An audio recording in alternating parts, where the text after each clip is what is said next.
السلام علیکم ورحمۃ اللہ وبرکاتہ نحمده ونصلی علی رسولہ الکریم اما بعد۔ آج کا سبق سن لیجئے۔ آج کے سبق کی سرخی ہے رمضان کی فضیلت، پارٹ نمبر 1۔ ایک بات یہ ذہن میں رکھیے کہ تھوڑا سا یہ سوچئے کہ ہماری زندگی میں کتنے رمضان آ گئے، کتنے شعبان آ گئے، کتنے رجب آ گئے، کتنے حج آ گئے، کتنے چلے آ گئے، کتنے 3 چلے آ گئے، کتنے خیر کی گھڑیاں آ گئیں، مگر کیا ہم نے اپنے آپ کو سدھارا یا نہیں سدھارا؟ ہم سب اپنے دل سے پوچھیں اور اپنا دل جواب دے گا ہاں یا نہ، اس لیے کہ موت کا کوئی بھروسہ نہیں ہے۔ اس لیے یہ رمضان کا مبارک کا مہینہ، ایک اب رمضان تک ہم پہنچتے ہیں نہیں پہنچتے یہ بھی شک ہے۔ موت جو ہے یہ یقینی چیز ہے، آدمی اس سے کبھی بچ نہیں سکتا۔ موت کا معاملہ نہایت خطرناک ہے اور لوگ اس سے بہت غافل ہیں۔ اول تو اپنے مشاغل کی وجہ سے اس کا ذکر ہی نہیں کرتے، اور اگر کرتے بھی ہیں تب بھی چونکہ دل دوسری طرف مشغول ہوتا ہے، اس لیے محض زبانی تذکرہ مفید نہیں ہے، بلکہ ضرورت اس کی ہے کہ دل کو سب طرف سے بالکل فارغ کر کے اس کو اس طرح سوچے کہ گویا وہ سامنے ہی ہے، جس کی صورت یہ ہے کہ اپنے عزیز اقارب اور جانے والے احباب کا حال سوچے کہ کیوں کر ان کو چارپائی پر لے جا کر مٹی کے نیچے داب دیا، ان کی صورتوں کا، ان کے اعلی منصوبوں کا خیال کرے اور یہ غور کرے کہ اب مٹی نے کس طرح ان کی اچھی صورتوں کو پلٹ دیا ہوگا، ان کے بدن کے ٹکڑے ٹکڑے الگ الگ ہو گئے ہوں گے، کس طرح بچوں کی یتیم بیوی کو، کس طرح بچوں کی یتیم اور بیوی کو بیوہ اور عزیز و اقارب کو روتا ہوا چھوڑ کر چل دیے، ان کے سامان، ان کے مال، ان کے کپڑے، ان کے موبائل، ان کی قیمتی انگوٹھیاں اور قیمتی سونے کے زیورات پڑے کے پڑے رہ گئے۔ یہی حشر ایک دن ہمارا بھی ہوگا کہ کس طرح وہ مجلسوں میں بیٹھ کر قہقہے لگاتے تھے،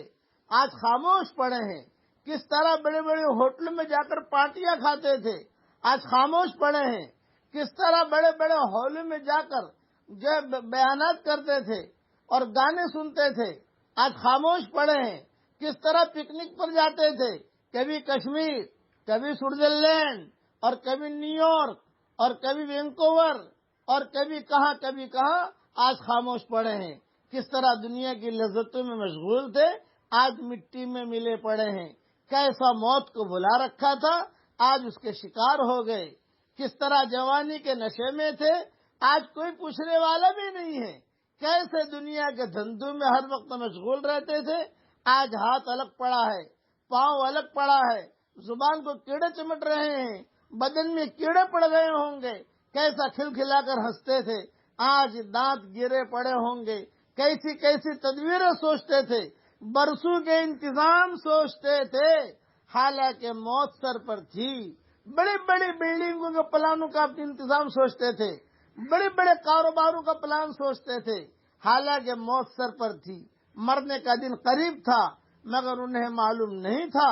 کہ آج رات کو میں نہیں رہوں گا۔ یہی حال ہمارا ہے، آج ہم انتظامات کر رہے ہیں، کل کی خبر نہیں، آگاہ اپنی موت سے کوئی بشر نہیں، سامان 100 برس کا ہے، کل کی خبر نہیں۔ اس لیے اب جو رمضان المبارک کا مہینہ آ رہا ہے، اس کی قدر کرنے کا ابھی سے اہتمام کریں، ابھی سے اس کی تیاری کریں، ابھی سے جو ہے اس کا یعنی خوشیاں منائیں، بہت بڑا مہمان آ رہا ہے۔ اس لیے میں سبق رمضان کی فضیلت پر دے رہا ہوں۔ اللہ تعالیٰ ان جو باقی گھڑیاں رہ گئی ہیں ان کی بھی قدر کرنے کی توفیق عطا فرمائے، اور جو مبارک اور عظیم مہمان آ رہا ہے اللہ اس کی بھی قدر کرنے کی توفیق ہمیں عطا فرمائے۔ اب پڑھ لیجئے میرے ساتھ، اللہم